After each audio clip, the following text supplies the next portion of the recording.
Good morning, everybody. I hope everybody can see the screen, hear my voice. Excellent. This is going to be a static GK session, so I'll be taking the session. This is Satya here. I'll be taking the session today. And it's going to be a pretty quick session if you know the answers. So it's less of a writing down informative session, more of just testing the kind of knowledge that we have about certain topics. As is usual, you don't have to take any notes in the static GK sessions. The entire presentation will be available to you on the app by late evening or tomorrow. So right now you don't have to write anything down. You can focus on just understanding the questions and answering them. So as is usual with all static GK sessions, it's just more about, do you know these things, right? So are we ready to see some questions and see how much we are aware about famous people, about Indian arts and culture and so on? Shall we begin? Excellent. Now before I start, somebody's asking me the difficulty level of the mock. This was one of the relatively easy ones. For those who have already submitted the test, good, I'll be taking a look at the scores. If you haven't attempted, then check it. I'll try to upload the question paper in the app in a day or two, so in case you want to re-attempt it on your own along with the answer key. Average marks, I expect at least 55 to 60 and above minimum. 55 and 60 or above should be quite possible in this test.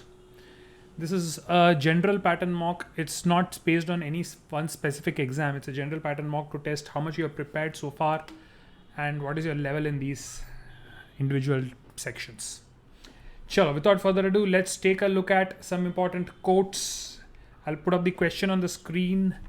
You can send me the answer on chat, and then let's see whether you know what the real answer is. We'll start off with some important quotes. You just have to tell me who said this. The very first quote, and a very, very famous one at that: Swarajya is my birthright. The entire quote is Swarajya is my birthright and I shall have it. So, which important personality is associated with this famous quote, Swarajya is my birthright? The entire quote is Swarajya is my birthright and I shall have it. So the person associated with the quote Swarajya is my birthright and I shall have it is Bal Gangadhar Tilak. Now, from the Deccan region, Maharashtra side, Bal Gangadhar was also famously known as Lokmanya Tilak, the beloved of the people. So Lokmanya Tilak or Bal Gangadhar Tilak was a person who is famous for the quote Swarajya is my birthright and I shall have it. By the way, Lokmanya Bal Gangadhar Tilak is also the person who is associated with reviving the tradition of celebration of festivals like Ganesh Chaturthi in public. So it is the custom of celebrating Ganesh Chaturthi in public with all the pomp and splendor is actually not an old one. It's not very old. It was actually revived by Bal Gangadhar Tilak, and it was meant to foster the feeling of unity, brotherhood, and all that, a sense of pride for the nation and its culture in the minds of people. Of course, as is usual, he was arrested many a times under many a charges, just like a lot of the revolutionaries of that age. So Bal Gangadhar Tilak, also popularly known as Lokmanya, is associated with this particular quote. Chalo. Take care to get what you like, or you will be forced to like what you get. It's a very famous quote, and it is very, very relevant for young people, especially students who are preparing for some or the other career objective, right? Right now, if you are working hard to get into the particular course or institute of your choice, then this quote is very relevant. Take care to get what you like. If you work hard, if you do enough mehnat, so to say, then you will get whatever you want. But if you do not put in the hard work, you may not have a choice in which situation, whatever you receive, you'll have to do with it. So take care to get what you like, or you will be forced to like what you get. Famous playwright George Bernard Shaw. G.B. Shaw is, of course, also famous for a very famous play called Pygmalion, based on which there was a very famous movie, My Fair Lady. One of the classics, My Fair Lady. The movie My Fair Lady is based upon the play Pygmalion, and the author, the playwright, yes, George Bernard Shaw. Right, G.B. Shaw, one of the most famous playwrights of the Western civilization, famous for his play Pygmalion, based on which you had the movie My Fair Lady, a hit. He is the person who said this particular thing. Moving on to the next one. Poetry. A thing of beauty is a joy forever. A very, very famous quote by a world-class poet. I'm not sure whether this poem is now taught in literary classes at schools, but a very, very famous quote picked from one of his famous compositions. A thing of beauty is a joy forever. So this obviously is the famous poet John Keats. I'm not sure whether you still have a lot of classical poets, works like John Keats, Alfred Tennyson, Alexander Pope, W.B. Shelley, so on and so forth, William Wordsworth for that matter, and of course the eternal Shakespeare. So John Keats, one among the famous poets, and many odes and other things he has written. A famous quote from one of his compositions is the line, "A thing of beauty is a joy forever." Next one. A very, very famous line from play, "To be or not to be, that is the question." To be, not to be, that is the question. To whom is this quote attributed? To be or not to be, that is the question.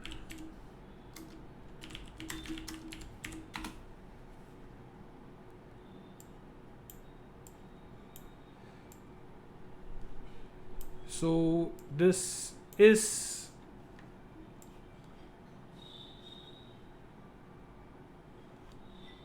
a very famous scene. In fact, it is the starting scene of a very famous play written by good old William Shakespeare. Right? I'm slightly modifying it. The quote is actually "to be or not to be," not and. To be or not to be, that is the question. Of course, it's by William Shakespeare, and this is from his immortal play Hamlet. To be or not to be, that is the question. Now, next one. A very simple phrase, but a very powerful call given by one of the stalwarts of the Indian independence motion. When this person gave the clarion call, "Delhi Chalo," a march towards the then capital. Who was the person associated with the Indian independence movement who gave the call, "Delhi Chalo"? So, Mahatma Gandhi and Jawaharlal Nehru and Sardar Patel are, of course, all well known for a lot of quotes, but they were more of the peaceful kind, civil disobedience, non-cooperation and all that. Direct action was actually advocated by other set of people. So something like Delhi Chalo, where they're advocating actual movement, was by none other than Netaji Subhash Chandra Bose. Netaji Subhash Chandra Bose was the person who actually gave the clarion call, who actually gave the call to the people, "Delhi Chalo." They marched and a lot of incidents occurred. So if you ever get a chance to read the stories of the independence movement, one of the important slogans given at that time was "Delhi Chalo" by Netaji Subhash Chandra Bose. Okay, now this is not something very common. The name of the person may not be very known, but the quote is very relevant. It says, "Superstition is the religion of feeble minds." More than the author, the sentiment behind the line is very important. But nevertheless, if someone happens to know who said this, superstition is the religion of feeble minds, those who are not strong, right? Mentally, those who are not strong. For them, they are often overpowered by superstition. So it's a person obviously who believes more in logical thought, rational thought, a person who is not very comfortable with superstition, does not believe, who actually is an advocate of logic and so on and so forth. So this is an Irish politician, an Irish statesman, economist and philosopher by the name of Edmund Burke. Edmund Burke was from Ireland. He was an Irish statesman. He was famous as an economist, and more often he's also famous as a philosopher. So a very important quote that he gave as a philosopher, as a rational thinking person, it is he who famously said, superstition is the religion of feeble minds. Okay, not very well known, this one, no issues. Let's move ahead with the next. Very, very easy, very, very easy. Sir, why not what, Nishka? Why not what? Why not Samuel? Because Samuel didn't say it. It was Edmund Burke who said that. The exact quote was originally attributed to Edmund Burke. Why didn't Samuel? Same reason, because I did not say it. Somebody else has said it. Okay. Let 100 flowers bloom and let 1,000 school of thought contend. A very beautiful sentiment. The author of this quote is surprising. Any guesses? Let 100 flowers bloom and let 1,000 school of thought contend.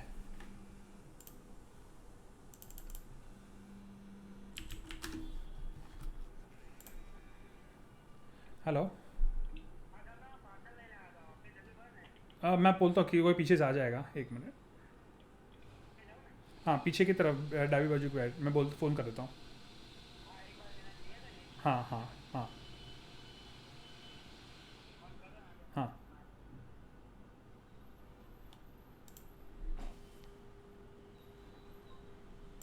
So who has said this?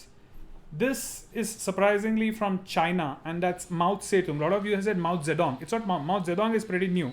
It was Mao Zedong, the original. Mao Zedong is credited with the passage, with the saying, let 1,000 flowers bloom, let 100 flowers bloom, and let 1,000 school of thought contend. Moving ahead, next one. Who said Aram haram hai? Of course, Hindi, so some Indian mostly. But who said Aram haram hai?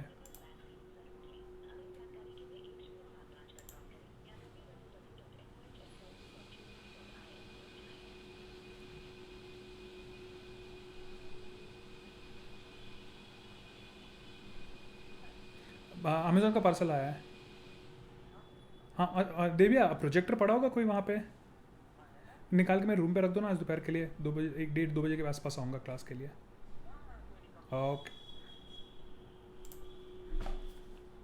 सो आराम हराम है. Who said that? Hello. सो आराम हराम है. The person credited with this phrase is none other than Pandit Jawaharlal Nehru, first Prime Minister of independent India, right? Architect for a lot of visionary things which happened in India. Of course, of late, there's very divided opinion, but nevertheless, his contributions to the development of India during its initial phases cannot be ignored. And a phrase which many people do believe in, that it's never the time to rest, it's always time to keep working so that the country may constantly progress in all spheres of excellence. So the phrase Aram Haram Hai was given by Pandit Jawaharlal Nehru, the first Prime Minister of independent India. Moving ahead, something to do with capitalism, something to do with money, riches. Who said, where wealth accumulates, men decay? Where wealth accumulates, men decay. And although you might be tempted to think of this as a quote by some communist or socialist. It's not. Where wealth accumulates, men decay. So the person I'm looking for is an Anglo-Irish, English-Irish novelist, playwright and poet. And he's famous for novels like The Vicar of Wakefield, poems like The Deserted Village, and plays like The Good-Natured Man and She Stoops to Conquer. So the saying where wealth accumulates, men decay is actually by Anglo-Irish novelist Goldsmith. Oliver Goldsmith to be precise. Goldsmith is the one popularly accredited with the saying where wealth accumulates, men decay. Okay, next one. Yes, Swayam. Beauty is truth. Truth is beauty. That is all. In fact, in ancient Indian culture, we say Satyam Shivam Sundar hai. Satyam Shivam Sundaram. Satya hi Shiv hai, Shiv hi Sundar hai. A sort of different version of this saying. Beauty is truth, truth is beauty, that is all. Who's famous with this quote?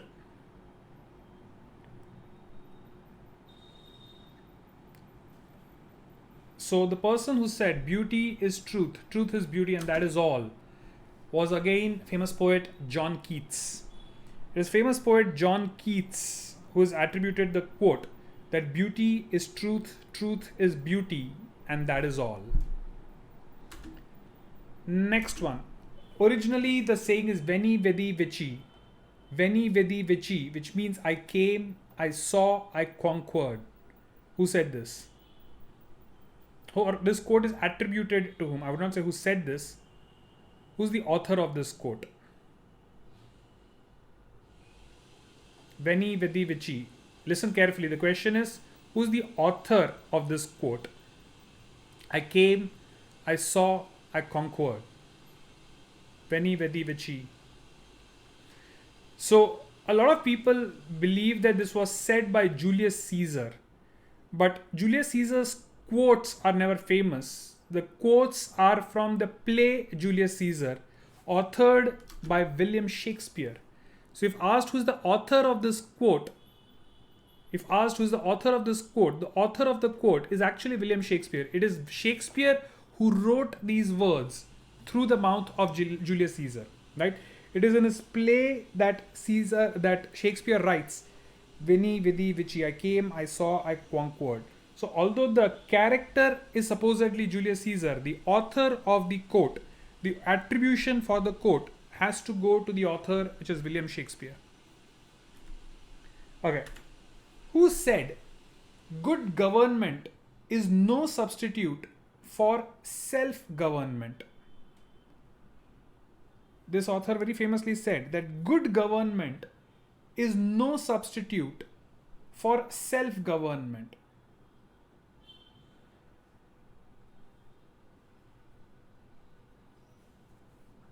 No, it was not Mahatma Gandhi, although a lot of people can be forgiven for thinking that any such thing is by Gandhi. Let me tell you, it's not even an Indian. It's someone from the West. Right? Although we tend to attribute anything related to freedom and governance to Indians, but we need to understand that democracy is not a concept which has originated in India. In fact, the concept of democracy has its roots in Western civilization. India, no doubt, may be the largest democracy as of now, but the origins of democracy have been in the Western civilization. In fact, it was the Greeks who were responsible for coming up with idea like a democratic republic and so on and so forth. And of course, a lot of these things have passed on to Western countries, predominantly the UK and so on. So the person who said good government is no substitute for self-government is actually Lord Poet Alfred Tennyson. Lord Alfred Tennyson, a great poet. The quote, good government is no substitute for self-government, is often attributed to Alfred Tennyson. Now, who said And this is by far the best definition ever given on what is democracy. This person said a democratic government is of the people, for the people, and by the people. Today, when somebody asks what is the definition of democracy, the exact definition is given as a democratic government is of the people, for the people, and by the people. Who said this? Rishit, yes. Rukaiya, correct. Oh, now everybody is getting it. Good. So obviously, one of the forefathers of the United States, one of the greatest statesmen ever to have been produced by the western lands of the United States of America, it was President Abraham Lincoln who gave the quote, "A democratic government is of the people, for the people, and by the people." Right? So Abraham Lincoln is attributed to this quote, "A democratic government is of the people, for the people, and by the people." Next one. Simply put, one of the greatest slogans ever. But who said it first? Today, everybody in India says this. Who was the first person who supposedly said this? Jai Hind. Which famous personality is attributed with the quote, Jai Hind?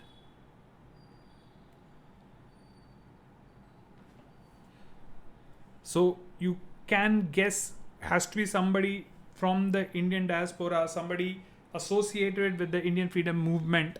And Jai Hind, a patriotic call, it was none other than Netaji Subhash Chandra Bose. Netaji Subhash Chandra Bose was the person who's famously attributed the call Jai Hind. Okay. Now, who famously wrote, "Law grinds the poor and rich men rule the men"? Law grinds the poor and rich men rule the men. Person obviously who is very cynical, critical about the established law. Person who may be often seen by some as being not exactly open about the government and stuff. And surprisingly, a couple of people have known the answer to this. Good. So law grinds the poor and rich men rule the men. Right? Rich men rule the men or rich men rule the law, whichever part of quote, was said by once again none other than Oliver Goldsmith. Oliver Goldsmith, we have already seen a quote by this gentleman before, famous Irish playwright. Right? So, Anglo-Irish playwright and poet has said, "Law grinds the poor and rich men rule the men," or "rich men rule the law," whichever version of the quote you go with. Okay. Who said, "The human soul needs actual beauty more than bread"? Slightly think and analyze. If a person says that the soul needs beauty more than bread, it has to be some sort of an artist, right? It has to be some sort of an artist who would give more importance to beauty than bread. So which person?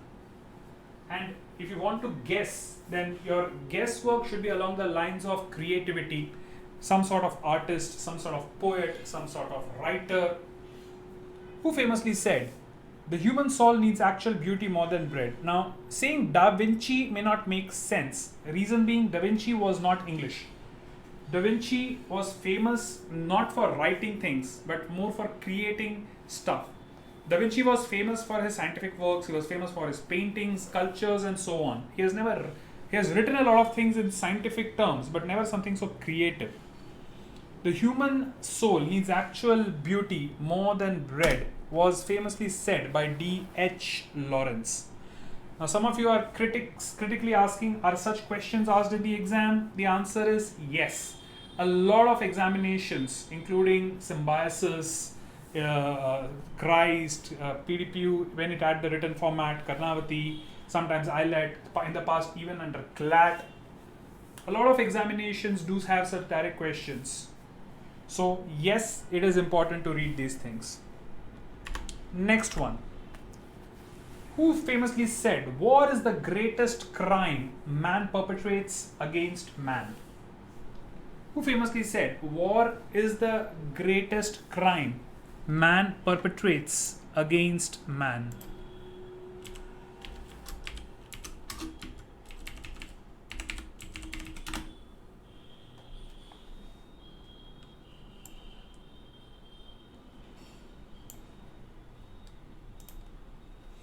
War is the greatest crime that man perpetrates against man.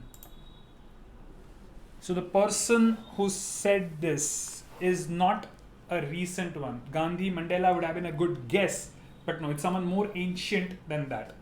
Thus spake Zarathustra or Zoroaster, right? A religious leader, people of a certain faith, Zoroastrianism, they follow the speakings, the teachings of Zarathustra. So, his quote is supposedly by the Zarathustra or Zoroaster that war is the greatest crime man perpetrates against man. Okay. Who said this? There never was a good war or a bad peace. A famous statesperson, politician, a famous inventor of things, man of many skills, who said there never was a good war or a bad peace. One of the most important scientific things that this gentleman is associated with is probably the kite and the key experiment, conducting of lightning. The kite and the key experiment, if you've ever read about it, this person is famously associated with that. So, the person who also said there never was a good war or a bad peace is none other than Benjamin Franklin, United States. Benjamin Franklin, very famous for his experiment where during a thunderstorm he flew a kite and connected a key to the string to basically an experiment on electricity and stuff.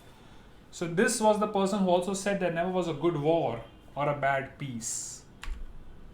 Okay. The only man who never makes mistakes is the man who never does anything. A brilliant quote which I always encourage students to read and understand and imbibe. That if you are afraid of making mistakes, you're not going to do anything in life. Never be afraid of making mistakes. Because the only man who never makes mistakes is the man who never does anything. And it's not good to have never done anything. Make mistakes, learn from them, don't repeat them. Who was the person who gave the quote? And this person has served as the police chiefs of one of the greatest cities. Later also went on to become the president of the country. Who said, the only man who never makes mistakes is the man who never does anything. Now, those who are saying Roosevelt, you have to be very clear because there are two famous Roosevelts. One is Franklin Delano Roosevelt and second is Theodore Roosevelt. Which Roosevelt said this? The answer is Theodore, Teddy Roosevelt. So Theodore Roosevelt or Teddy Roosevelt was the person who said the only man who never makes mistakes is the man who never does anything. Okay. Truth and non-violence is my God. Finally, something which a majority of us can widely guess and get it right. Truth and non-violence is my God. And none other than, of course, Mohandas Karamchand Gandhi. Mohandas Karamchand Gandhi is famously attributed with the quote, truth and non-violence is my God. Jai Jawan, Jai Kisan, a great movement which happened in India. India still happens to rely a lot on agriculture. This was the time when a lot of importance had to be given to farmers and to the army, right? So this was a time when there was a great of agrarian revolution happening where even the importance of the army could never be lessened. So at that time, this famous person said, Jai Jawan, Jai Kisan. Of course, there have been later addended quotes like Jai Jawan, Jai Kisan, Jai Vigyan and so on. But the original quote, Jai Jawan, Jai Kisan, was given by none other than the erstwhile Prime Minister Lal Bahadur Shastri. Lal Bahadur Shastri is the person to whom we can attribute the quote, Jai Jawan, Jai Kisan. Okay. Eureka, Eureka, which literally translates into I have found it or I have got it. Who's famous with the quote, Eureka, Eureka? Now, as the story goes, in ancient Greece, the king had given the task to one of his scientists to find out whether a crown was made of pure gold or not without destroying the crown. So, as this scientist, mathematician was sitting in a tub, when he immersed his body into the water, he realized that the displacement of the amount of water was proportional to the body weight, where he discovered this principle and jumped out of the tub, running naked through the streets of Greece, shouting, "I have discovered it, I have found it, the method to how to answer this question of the king." So the person who is famous for having jumped around naked and run in the streets yelling Eureka is Archimedes. Archimedes' principle, right? Archimedes' principle is what he's very famous for, but it was the scientist come mathematician Archimedes who's famous for the quote, Eureka, Eureka. Okay. Who said, "Just as I would not like to be a slave, so I would not like to be a master"? Is Archimedes the father of mathematics? Not very sure. Euclid is often considered to be the father of modern, I don't know, mathematics or geometry, one of them. Is Archimedes the father of mathematics? I'll need to check. Now, the person who said, "I would not, just as I would not like to be a slave, so I would not like to be a master," is someone way older than Nelson Mandela, which a lot of people are guessing. This quote is not by the South African President Nelson Mandela. It's by someone way more older than that, a person who is often associated with a lot of great things in the US. And this is none other than Abraham Lincoln. It was Lincoln during the time when slavery was not uncommon in the US, who famously said, "Just as I would not like to be a slave, so I would not like to be a master." Okay. A great saying for writers, and something which is lost often by students when writing in the exams. Brevity is the soul of wit. If you have to write too long, you will lose the witticism in your writing. If you want to be witty, keep it short, keep it straightforward, keep it simple. Brevity is the soul of wit. Who said that? Could be Krish, could be. Brevity is the soul of wit. So this is none other than our good old author, William Shakespeare. Can you tell me by what epithet or what title is Shakespeare also known? Shakespeare is known as what? Just like we know Mahatma Gandhi, we know Mohandas Karamchand Gandhi as the Mahatma or Bapu, and Jawaharlal Nehru is known as Pandit, or Florence Nightingale is known as the Lady with the Lamp. What is the title given to William Shakespeare?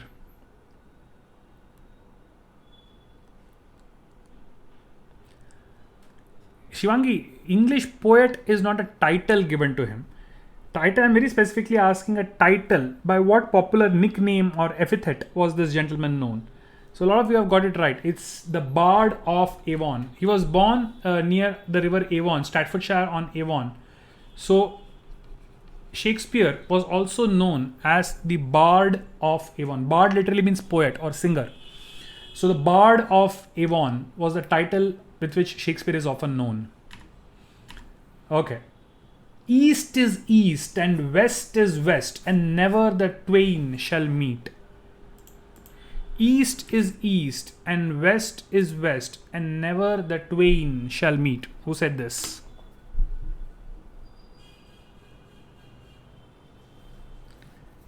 Yes, Rukaya. Pranjal, correct.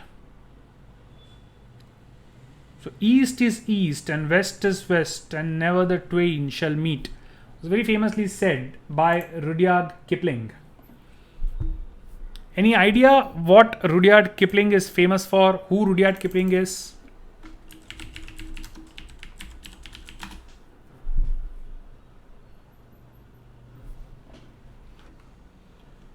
The most famous book by Rudyard Kipling, something which you are very, very aware of. Have you heard or read The Jungle Book?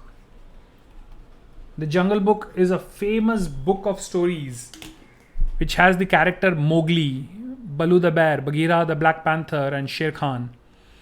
based in a mythical village in the central regions of India. This has also been created into many, many animated movies and live action movies and so on. So the book The Jungle Book, actually it's a set of stories. It's not just the story of Mowgli, it's a set of 4 stories. Was authored by Kipling, Rudyard Kipling. And this is the person who said, East is East and West is West and never the twain shall meet. Okay. Today, very, very common. Everybody goes about saying this. Knowledge is power.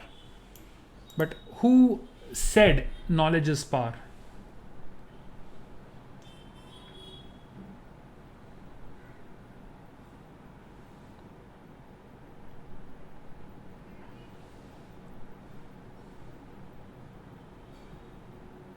Okay. So, a lot of people think that knowledge is power was said by Francis Bacon.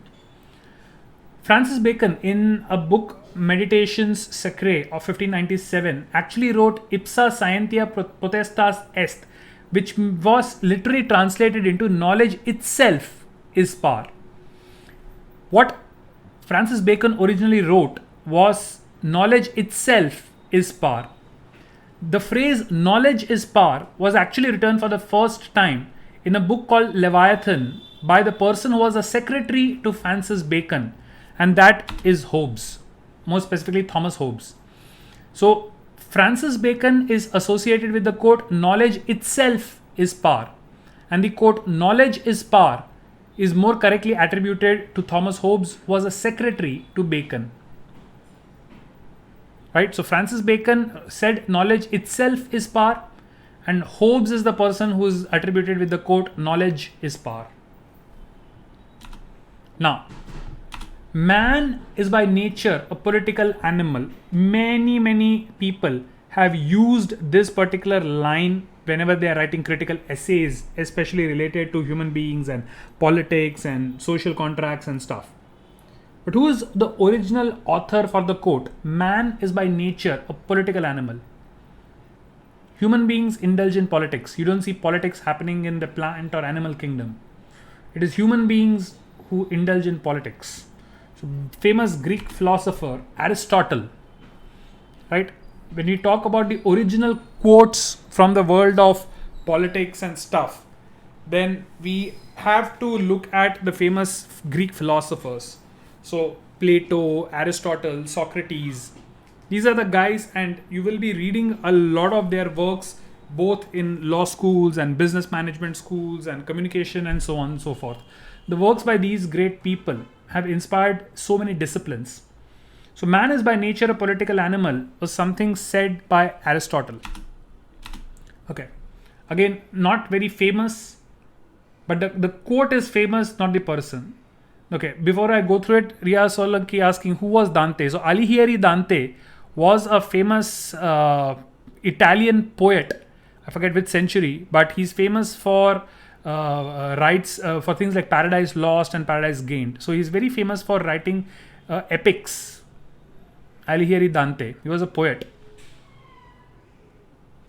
And he was much after Aristotle, Socrates and Plato.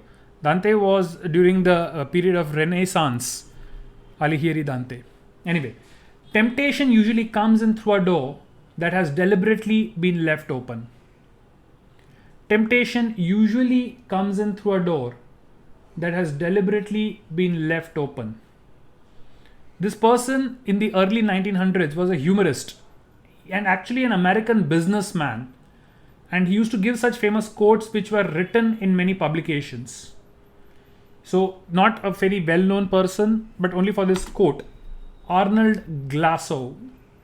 The quote, temptation usually comes in through a door that has deliberately been left open, was by Arnold Glasow. Not very relevant. Chalo. Again, very famous. I therefore want freedom immediately, this very night, before dawn, if it can be had. One of those rare quotes which does not fit in with the personality of this person. This is not a person usually with whom we would associate hastiness or impatience, but nevertheless, I therefore want freedom immediately, this very night, before dawn, if it can be had. So many of you getting it.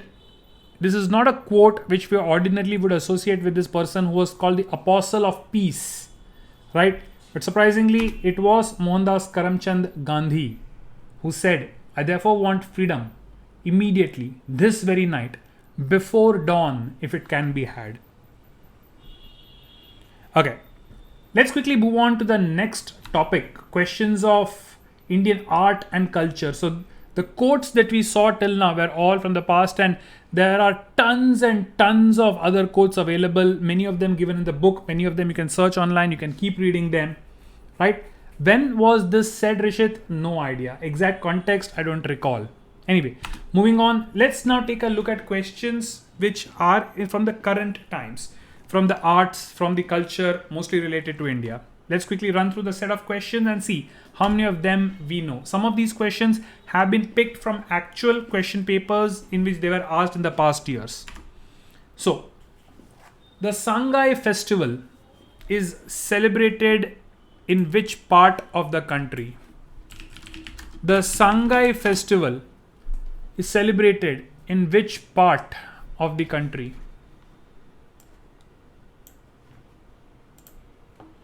A little bit of background. This is basically an annual cultural festival organized by the tourism department of a particular state, usually in the month of November. The Sangai festival is a cultural festival, one of the biggest cultural festivals organized by the tourism department of a particular state, obviously of India. So the state that we are looking at is the northeastern state of Manipur. Right? The Sangai festival, it's a cultural festival. It's annually celebrated. It's organized by the Manipur Tourism Department. It's about 10 days long near the end of November, celebrated every year. It's called the Manipur Sangai Festival. Okay. Now, the Hornbill Festival, the hornbill is actually a bird. So the Hornbill Festival is celebrated again in which state of India? If you know in which state you can find the hornbill, a very famous bird, then you'll be able to answer in which state is the famous Hornbill Festival celebrated. So again, from the northeast, it is Nagaland. And this question was actually asked in one of the older versions of the CLAT. A direct question, right? Just a factual question. The famous Hornbill Festival is celebrated in the state of Nagaland. Now, the Elephant Festival is annually celebrated where? Now, this is a bit tricky. Huge chance of getting this wrong. And I'm looking for the name of a particular city, not a state. The Elephant Festival. I'm looking for a particular city. The state is fine, but if you can be specific with a city, because it's more commonly associated with that. Now, if I did not know the answer and I had to guess, I may have guessed Kerala. Because we see all those elephant things happening, but it is not known as the Elephant Festival. The Elephant Festival is actually celebrated in a city in the state of Rajasthan, and the city that I'm looking for is Jaipur. The Elephant Festival is actually celebrated in the city of Jaipur, in the state of Rajasthan. Now, Gurmukhi, Dogri and Sindhi scripts. Gurmukhi, Dogri and Sindhi scripts. All of these are developed from which script? Rishit, some of this maybe, some of this may not be, but this exact PDF will be uploaded on the website, on the app by evening. This exact PDF I'll be uploading by evening or tomorrow morning on the app. Anyway, do you guys know what the script is? Like Hindi, Sanskrit, all that is written in the Devanagari script, right? The script is the Devanagari script. So similarly, languages like Gurmukhi, Dogri and Sindhi, which script have they been developed from? The answer is the Sarda script. The script, so a person who can read, for let us say, if you can read Hindi, you can more or less make out Gujarati, Sanskrit, Marathi. Even though you don't understand the meaning of the words, you can read them because the letters, the alphabet is more or less the same. So alphabet is the script. And just like Hindi, Sanskrit, Gujarati, they share the Devanagari script. Languages like Gurmukhi, Dogri and Sindhi, they are all developed over the Sarda script. Okay. Now, Which state government confers the Basavashri Award? If you're aware of the names, if you know what names from which region sounds like what. For example, when we talk about Shah and Patel, we know generally we are talking about people from Gujarat. When we talk about Deep, Singh, Kaur, we have a fair idea which part of the country we are talking about. So, Basava is a very common type of name in which part of the country? So, Basava Shri Award. Basava is a very common part of name in down south, especially near the regions of Karnataka. So, the state government which confers the Basava Shri Award is actually the state government of Karnataka. Okay. Kila Rai Pithoda, built by the Tomar Rajputs, is in which city? Let's see if you are familiar with the landscape of India. Kila means fort. So Kila Rai Pithoda. This was built by the Tomar Rajputs. It's located in which city? Sure, first of all, Rajasthan is not a city. And it would have been a good guess considering that it is the Tomar Rajputs. But no, it is not Rajasthan. It's not Rajasthan. Kila Rai Pithoda is actually in the city of New Delhi. Right? I've been to Delhi. I don't think I've seen this. I've seen a lot of places in Delhi. I don't remember having visited the Kila Rai Pithoda. But Kila Rai Pithoda, built by the Tomar Rajputs, is supposedly in the city of New Delhi. Now, tell me, Ikebana, and of course not India, it's a Japanese art. But the Japanese art of Ikebana is actually connected to what? Like the art of fighting empty-handed in Japanese is called karate. Or the art of folding papers and making shapes is known as origami. Just like that, the Japanese art of Ikebana is related to what? Yes, a lot of you are getting it right. It's not sword fighting, no Rishit. The art of Ikebana, it's a Japanese art. It's related to flower decorations or flower arrangements. So the art of arranging flowers, right? Beautiful flowers, flower decoration is what is Ikebana. Just like the art of folding paper is known as origami. Now, Elephanta Caves. Of course, we know down western region, Maharashtra. But the Elephanta Caves is ascribed to which dynasty? A lot of Indian dynasties have ruled. For example, if you go down south, Deccan region and below, you would be hearing of the Cherans, the Chorans, the Pandyans. We have heard about many invasive dynasties, the Slaves, the Ghoris, the Mughals, and so on. Elephanta Caves, Western India. This cave, which dynasty is associated with them? And the answer is the Rashtrakutas. The Rashtrakutas were associated with the development of the Elephanta Caves. You would do well to go and search for a little bit of the timeline of which famous dynasties have been in India, the Guptas and the Mauryas and so on and so forth. So a little bit of knowledge of which dynasties have been in India would go a long way in knowing history. Okay. Central Institute of Indian Languages. Central Institute of Indian Languages.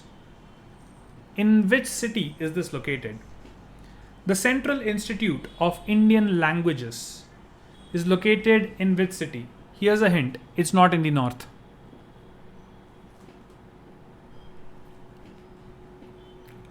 So this is just a wild guess. Kolkata would have been a good guess, but I'm asking for a city.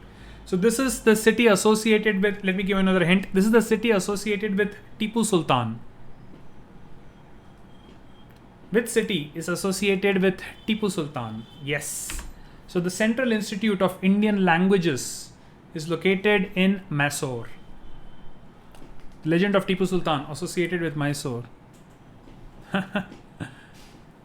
What was not a hint, Rishit? Which city is associated with Tipu Sultan?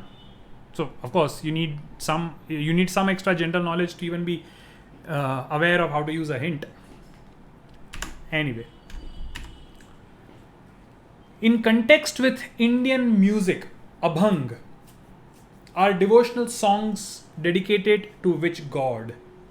In India, we have a lot of very specific kind of music which is associated with different gods. For example, even in Gujarat, we associate let us say Navratri Garbas with the goddess. We have in the east the Durga chants and other things. So, Abhang are devotional songs. They are dedicated to which god? Now, if you know Abhangs, do you know which part of the country they are from? Abhangs. So, Abhangs are specifically from the regions of Maharashtra. Abhangs are basically sung in the regions of Maharashtra. And the very specific deity to whom they are devoted is called Vithala. Vithala or Panduranga. So, Vithala or Vithoba, yes. So, Vithala Panduranga is the deity to whom Abhangs are the devotional songs which are sung. Okay. What is the number of letters in the Sanskrit alphabet? We know there are 26 letters in the English alphabet, A, B, C, D till Z. How many letters are there in the Sanskrit alphabet? I presume they are adding all the consonants and the vowels. I think both consonants and vowels are counted. The number of letters in the Sanskrit alphabet is actually 54. A lot of them nowadays are not even used regularly, but there are a total of 54 number of letters in the Sanskrit alphabet. Like I said, include all the ones. For example, even in Hindi, we say cha cha ja jha, ta tha da dha, but there is actually an extra letter at the end. Cha cha ja jha, ka kha ga gha nga, ta ta da dha nga. Right? The different forms are there at the end. So in Sanskrit alphabet, there are a total of 54 distinct letters. Okay.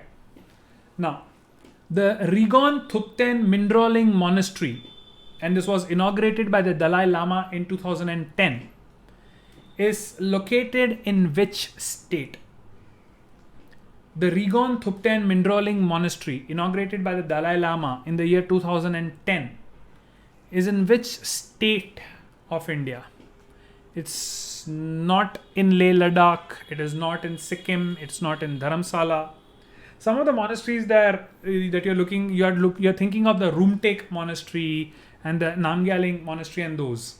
No, this is a very new one. The Rigon Thupten Mindroling Monastery. It's a very new one.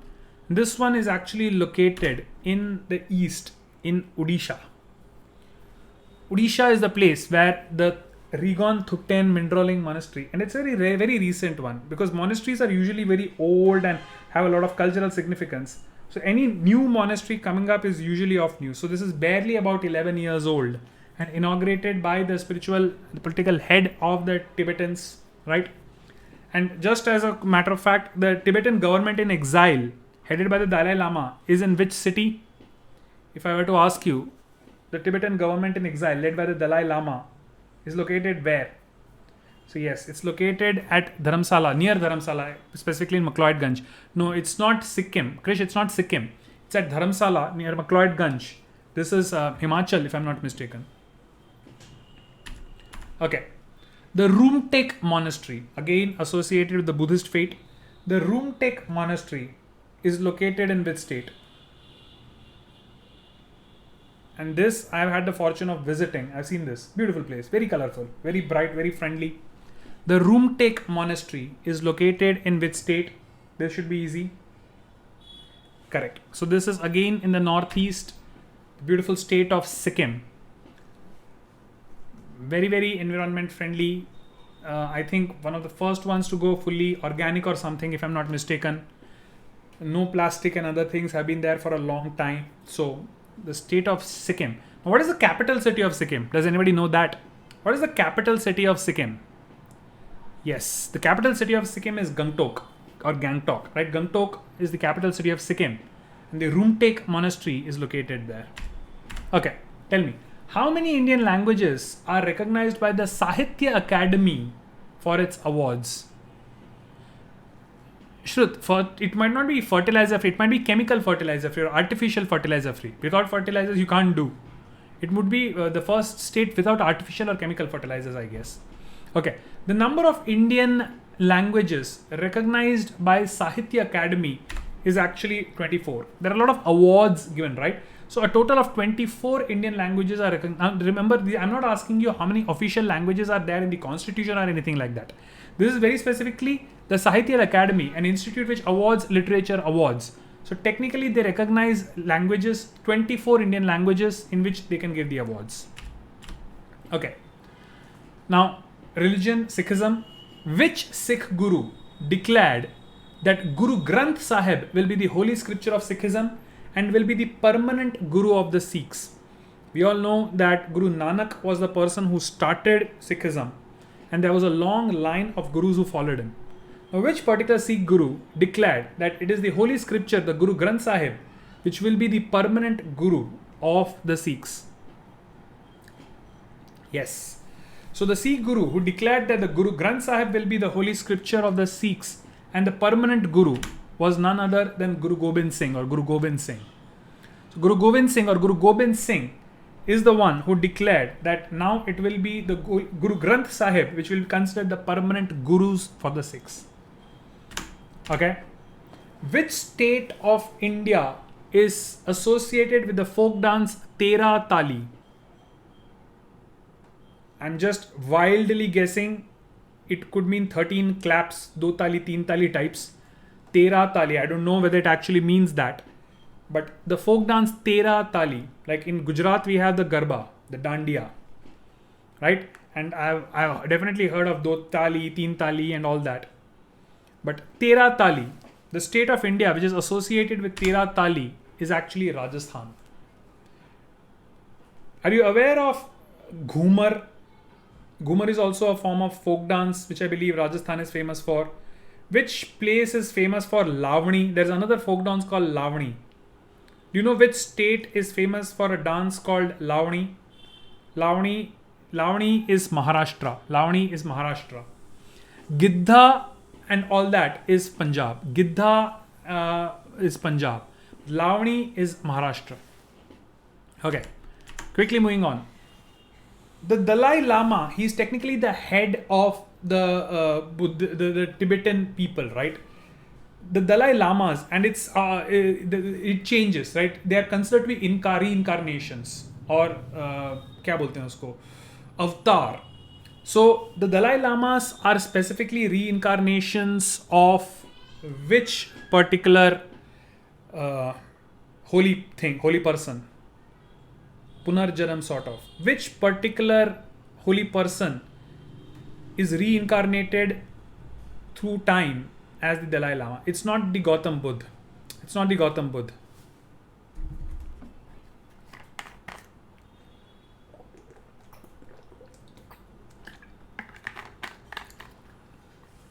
So the Dalai Lamas are actually, yes, Manya. So the Dalai Lamas are considered to be reincarnations of His Holiness Avalokiteshvara. Avalokiteshvara is one of the religious titles, like just like you have in other religions, like in Jains also you have the Mahavirs and the Munis and others, right? So the Dalai Lamas, they are considered that they are the Punarjanam of Lord Avalokiteshvara. Okay. Black Pagoda is in which state? A pagoda is basically a religious monument which houses relics of the Buddhist religion, right? So pagodas are very famous monuments constructed in Buddhism. There is one specific famous called the Black Pagoda. Which state, I'm just asking for the name of the state, which state is home to the Black Pagoda? Now, we should know that Buddhism had a lot of influence after Ashok, especially after the war of Kalinga. When Ashok saw the destruction which was caused by war, he converted and he spread the message of peace. So a lot of things happened in the eastern regions where the kingdom of Kalinga and Ashoka were there. So the Black Pagoda, it is located in the state of Odisha. The Black Pagoda is located in the state of Odisha. Chal. Now, the Rajarajeshwaram temple. Remember I mentioned that in south there were 3 specific dynasties, the Cholans, the Cherans and the Pandyans. So about 1000 years back, there's something called the Rajarajeshwaram temple, which was built by the Emperor Rajaraja Chola I. Right? He was one of the greatest kings, the monarchs of the Chola dynasty. The question is, which deity or which god is worshipped in the Rajarajeshwaram temple? The Cholans, the Cherans, and the Pandyans, three great dynasties of South. Out of that, Rajaraja Cholan was the one who built the Rajarajeshwaram temple. The question is, which god is worshipped in the Rajarajeshwaram temple? The answer down south, a lot of people down south are Shaivites, which basically means they are worshippers of Lord Shiva. So a lot of Shiv temples are found down south, and one of the most important ones among them is the Rajarajeshwaram temple, built by Rajaraja Cholan the first, which is devoted to Shiv. Rajarajeshwaram temple, I believe, would be Tamil Nadu if I'm not mistaken. I am not very sure, but Rajarajeshwaram temple, if I'm not mistaken, would be somewhere in Tamil Nadu. You can check it. I'm not very sure. Okay. The Darbhanga Castle. This should be easy. The Darbhanga Castle is located in which state? Which region of India is known as Darbhanga? For example, we have the Gujarat having the Saurashtra region. Right down south, we have the Dakhan or Deccan region. So which, if you know more or less, which region of India is known as the Darbhanga region, where the Darbhanga region is, then you'll be able to guess more or less where you will find the Darbhanga Castle.